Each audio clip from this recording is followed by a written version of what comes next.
भाजपाकडून माजी खासदार आनंदराव अडसूळ यांना राज्यपाल पदाचा शब्द देण्यात आला होता. मात्र हे आश्वासन पाळलं गेलं नाही आणि त्यामुळं अडसूळ कुटुंबियाकडनं नाराजी व्यक्त केली जाते. आपल्यासोबत आनंदराव अडसूळ यांचे सुपुत्र आणि शिवसेनेचे सचिव अभिजित अडसूळ आहे. त्यांच्याशी आपण बातचीत करणार आहोत. सर, तुम्ही खंत व्यक्त करतायत तुमचा मित्रपक्ष, तुमचा भाऊ पक्ष ज्यांच्याकडनं आश्वासन देण्यात आलं होतं आणि स्वतः अमित शहांनी आश्वासन दिलं होतं. नेमका काय घटनाक्रम होता आणि काय घडलं? गेल्या 2 वर्षापासून मुख्यमंत्री एकनाथजी शिंदेसाहेब आणि देवेंद्रजींनी आम्हाला शब्द दिला होता की राज्यपाल माननीय आनंदराव अडसूळ साहेबांना आम्ही करणार आहोत. झालेली लोकसभा निवडणूक आपल्याला माहिती आहे. त्या ठिकाणी खऱ्या अर्थानं आमचा क्लेम होता. आज 6व्यांदा आनंदराव अडसूळ साहेब निवडून गेले असते आणि मला वाटतं कॅबिनेट मंत्रीसुद्धा व्हायला हरकत नव्हती, कारण सगळ्यात सिनियर मोस्ट होते आणि आधीसुद्धा केंद्रीय अर्थराज्यमंत्री म्हणून त्यांनी काम केलेलं आहे.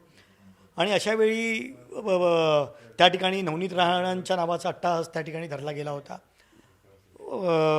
26ला रात्री, म्हणजे 26ला रात्री 3 वाजता 27ला सकाळी आम्ही सर्व अमित शहांना भेटायला गेलो होतो. मार्चची गोष्ट. अमित शहा साहेबांकडे गेलेलं असताना मुख्यमंत्री साहेब होते, उपमुख्यमंत्री देवेंद्रजी साहेब होते आणि तेव्हा स्वतः हातात हात घेऊन अमितभाईंनी सांगितलं की अडसूळ साहेब, तुम्ही सिनियर आहात, परंतु यावेळी आमचं ऐका आणि थोडंसं तुम्ही थांबा, आम्ही तुमचं राज्यपाल पदाचं करतो आहोत. भरपूर विनवण्या केल्या, परंतु त्यांनी सांगितलं की बाबा आमच्यासाठी कृपया ही सीट सोडा, आम्ही राज्यपाल पदाचं करतो आहोत. आणि त्यांनी तशा पद्धतीचे निर्देश मुख्यमंत्री आणि उपमुख्यमंत्री साहेबांना दिले की तुम्ही मुंबईत गेल्या गेल्या एक रिकमेंडेशन लेटर तयार करून मला पाठवा. तशा पद्धतीने संध्याकाळी लगेच वर्षावर दोघं बसले, पत्र तयार केलं, दोघांनी सह्या केल्या आणि ते पत्र अमितभाईंना पाठवलं 27 तारखेला. पुन्हा आता परवा जी नीती आयोगची बैठक झाली दिल्लीत, तेव्हासुद्धा अडसूळ साहेब उपस्थित होते दिल्लीला. तेव्हासुद्धा शिंदेसाहेबांनी एक पत्र तयार केलं, रिकमेंडेशन लेटर, आणि अमितभाईंना पाठवलं. परंतु दुसऱ्या दिवशी जेव्हा लिस्ट जाहीर झाली राज्यपालांची, त्याच्यामध्ये अडसूळ साहेबांचं नाव नव्हतं. तेव्हा काल वडिलांचा मला फोन आला की अरे अभिजित, हे आता सोडून द्यावं लागेल, मला यांच्यावर विश्वास नाही. कारण मुंबई बँकेच्या वेळी साधं मुंबई बँकेवर चेअरमन आज जे प्रवीण दरेकर आहेत, हे तुझ्यामुळे बसलेले आहेत.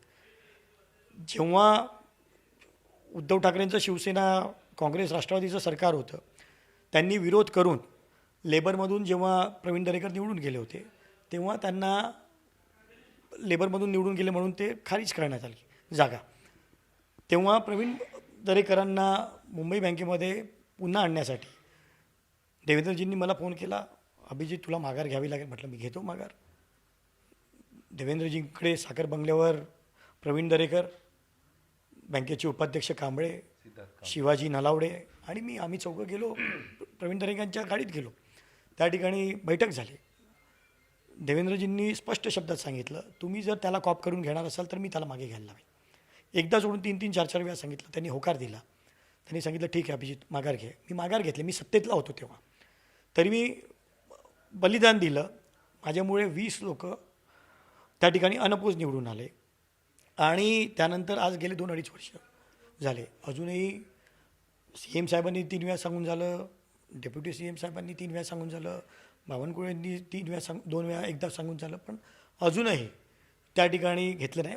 वडिलांनी ते सांगितलं, अरे जर प्रवीण दरेकर देवेंद्रजींचा शब्द मोडत असतील, मुख्यमंत्री, प्रश्न मी तुम्हाला विचारतो की म्हणजे देवेंद्र फडणवीस खरोखर तुमच्या नावाची शिफारस प्रवीण दरेकरांकडे असो करतात का? तुमच्या नावाची शिफारस राज्यपाल म्हणून अमित शहांकडे करतात का राज्यपाल पदासाठी, की फक्त हा फार्स आहे? नाही, बघा, देवेंद्रजींनी प्रामाणिक, माझ्यासमोरच्या गोष्टी आहेत, माझ्यासमोर त्यांनी म्हणजे असं कोणाच्या अपरोक्ष नाही, माझ्यासमोर त्यांना सांगितलं होतं की तुम्हाला याला कॉप करून घ्यावं लागेल. एवढंच नाही, 2दा पुन्हा भेटलो आम्ही, तेव्हाही त्यांना फोन करून सांगितलं प्रवीण दरेकरांना की तुम्हाला याला घ्यावं लागेल. CM साहेबांनी आमच्या स्वतः फोन करून सांगितलं, समोरासमोर उभं असताना सांगितलं. बावनकुळेंनी लोकसभेच्या वेळी भेटलो तेव्हा मी विषय व्यक्त केला, तेव्हा त्यांनी 2 वेळा सांगितलं. परंतु वडिलांची तीच खंत आहे, जर साधं मुंबई बँकेचं डायरेक्टरपद कॉप करून घेण्यासाठी 2 वर्ष 3-3, 6-6 वेळा, म्हणजे 6-7 वेळा सांगून जर प्रवीण दरेकर जर ऐकत नाही, तर तुला वाटतं का अरे खरं ही गोष्ट ऐकली जाईल? अशी खंत व्यक्त केली. नाही, पण हा कुठेतरी मित्रपक्षाकडनं अपमान आणि अन्याय वाटतो. नक्कीच आज अपमान अन्याय कुठेतरी आणि कुठेतरी आज डावललं प्रत्येक वेळी जातं. आम्ही बलिदानवर बलिदान देत जायचं. मित्रपक्ष म्हणून प्रत्येक वेळी बलिदान द्यायचं. पण कसं असतं शेवटी त्यालाही काही मर्यादा असतात. आज मग शेवटी आम्ही आमच्यासारख्या कार्यकर्त्याला हा विषय पडतो की बा खरं आपण काम करायचं का. आज ज्या शिवसेनेमध्ये माननीय मुख्यमंत्री आमच्यावर जीव टाकतात, आज आमच्यासाठी सर्व काही करतात, आमच्यावर एवढं प्रेम करतात, देवेंद्रजीही आमच्यावर प्रेम करतात, काही त्यांना सांगावं लगेच ऐकतात. परंतु जर ह्या गोष्टी आज दुसऱ्या गोष्टी ठीक आहे होत असतील, परंतु ह्या महत्त्वाच्या गोष्टी आहेत. आज राजकीय करिअर ज्यांनी घडतं त्याच गोष्टींमध्ये जर खऱ्या अर्थानं जर आम्हाला डावललं जात असेल आणि ते आमचा क्लेम असून हा बाबा मी स्वतः 7 वर्ष डायरेक्टर होतो तरीसुद्धा मी माघार घेतली निवडणूक लढवून. तेव्हाही जेव्हा मी निवडणूक लढवली होती शिवसेना भारतीय जनता पार्टी वेगळे होते तेव्हा मी निवडणूक लढवली होती. माझ्या विरोधात सर्व पक्षीय होते, मी एकटा होतो शिवसेना म्हणून, तेव्हा मी निवडणूक लढवून जिंकलो होतो. आता तर आम्ही युतीमध्ये होतो. तर ह्यावेळी खऱ्या अर्थानं तरीसुद्धा मी माघार घेतली.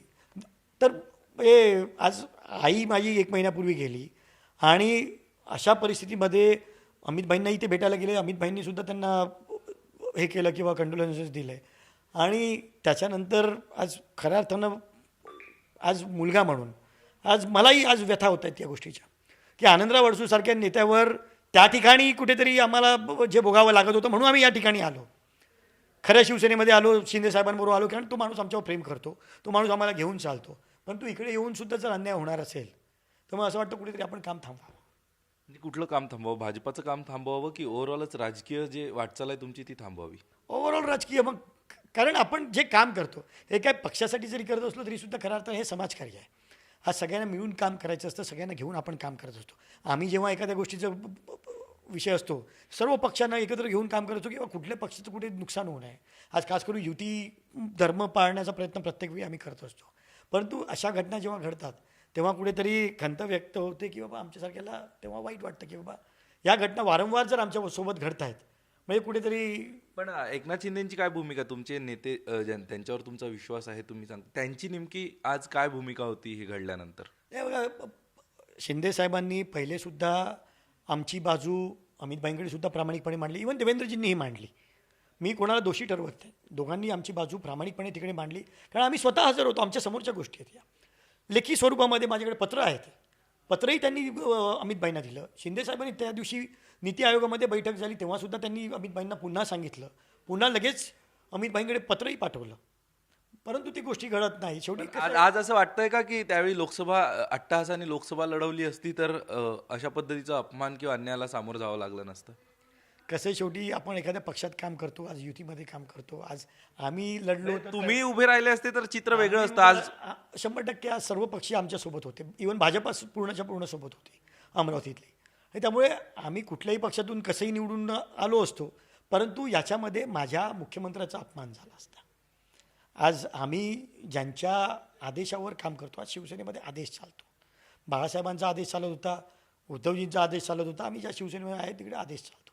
आज शेवटी माननीय मुख्यमंत्र्यांनी एकदा आम्हाला सांगितलं की बाबा आपल्याला थांबायचं आहे म्हणून आम्ही थांबलो. पण प्रत्येक वेळी किती वेळा आम्ही थांबायचं आणि एकाच आम्हीच का थांबायचं? आज मागासवर्गीय म्हणून आम्ही असताना मागासवर्गीयाच्या शिवाय जे मागासवर्गीय नाहीत त्यांना तिकीट दिलं गेलं. आज मागासवर्गीयांवर कुठेतरी अपमान त्या ठिकाणी हे झाला. आणि मी तेव्हाही बोललो होतो संपूर्ण महाराष्ट्रामध्ये हे भोगावं लागेल, संपूर्ण देशामध्ये हे भोगावं लागेल.